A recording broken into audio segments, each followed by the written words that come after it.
আচ্ছা আচ্ছা, বৃহস্পতি বকরি অলরেডি অবস্থান করেছেন এবং বেশ কিছু জায়গায় আমরা দেখব চাকরি কর্মসংস্থান নিয়ে একটা ডিস্টারবেন্স এই মুহূর্তটাতে দেখতে হতে পারে, যে অনেকেই ভাববেন যে জবলেস হয়ে যাব কিংবা নতুন চাকরি পাচ্ছি না কেন। তো এই দুটোর মধ্যে একটা বড় মিল রয়েছে। তো আমরা আমার মনে হয় সেই জিনিসটাকে দেখতে পাবো এই সময়টাতে।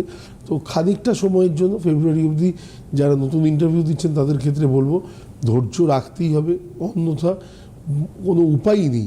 এটা একটা জায়গায়। হ্যাঁ, এবারে আপনার জন্মছকে বাকি রাশিগুলো বা বাকি নক্ষত্রগুলো ঠিক আছে, সেক্ষেত্রে দেখা গেল আপনার দুদিন আগে হয়েছে, অবশ্যই আনন্দ করুন, কিন্তু পাশের লোকটা যেন দুঃখ না পায়, হয়তো তার ফেব্রুয়ারির পরে হবে।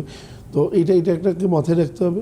আর ওভারঅল আমার মনে হয় যে লাইফে ভালো কাজ কিছু যদি সত্যি করতে হয়, তো আমার মনে হয় যে এগুলোর মধ্যে দিয়ে গেলে পরে না আর একবার প্রভুর নাম, বাকি কিছু রিকোয়ারমেন্টই হয় না, লাইফ এমনি কাটতে থাকবে। কি চমৎকার বলছেন।